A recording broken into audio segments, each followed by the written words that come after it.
Terima kasih Anda masih bersama kami di Kompas Siang. Presiden Joko Widodo kembali memberikan stimulus baru bagi investor, yakni izin hak guna usaha di ibu kota negara Nusantara hingga hampir 2 abad. Pembangunan Nusantara dikebut agar bisa ditunjukkan kepada masyarakat pada 17 Agustus 2024. Peraturan Presiden Nomor 75 Tahun 2024 tentang percepatan pembangunan Ibu Kota Nusantara atau IKN, isinya untuk memacu pembangunan di Nusantara. Yang menarik, dalam Perpres berisi 14 pasal itu, izin usaha guna usaha hampir 2 abad untuk stimulus investor mau berinvestasi di Nusantara. Caranya dibagi 2 tahap, dengan tahap pertama 95 tahun, dan bisa diperpanjang dengan durasi yang sama. Stimulus hak investor itu tertuang dalam pasal 9 ayat 1, yakni otorita IKN menjamin kepastian jangka waktu hak atas tanah melalui satu siklus pertama dan dapat dilakukan pemberian kembali satu siklus kedua kepada pelaku usaha yang dimuat dalam perjanjian. Di ayat 2-nya disebutkan hak guna usaha untuk jangka waktu paling lama 95 tahun di siklus pertama dan dapat diberikan kembali di siklus kedua dengan waktu paling lama 95 tahun.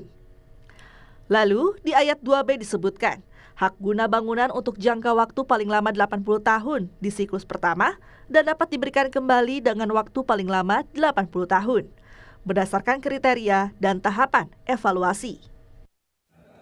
Menteri Investasi dan Kepala Badan Koordinasi Penanaman Modal Bahlil Lahadalia yakin dengan Perpres dan percepatan pembangunan, investor asing bakal menanamkan modal ke Nusantara.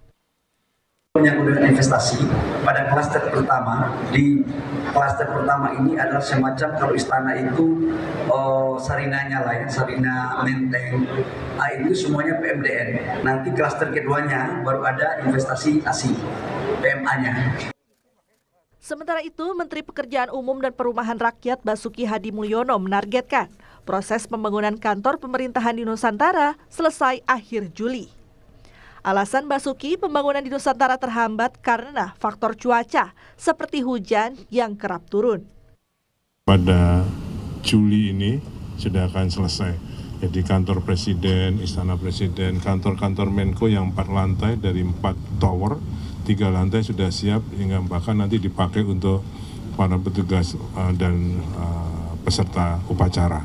Air minum sudah bisa masuk ke IKN, nanti tanggal 19 akan cek ke sana. Rumah Menteri dari 36 mudah-mudahan akan selesai Juli ini. Jadi intinya insya Allah prasarana untuk kesiapan 17 Agustusan sudah siap. Tak cuma kantor pemerintah, apartemen untuk aparatur sipil negara juga dipercepat pembangunannya. Tak cuma gedung, yang perlu dipercepat juga tersedianya air bersih hingga listrik.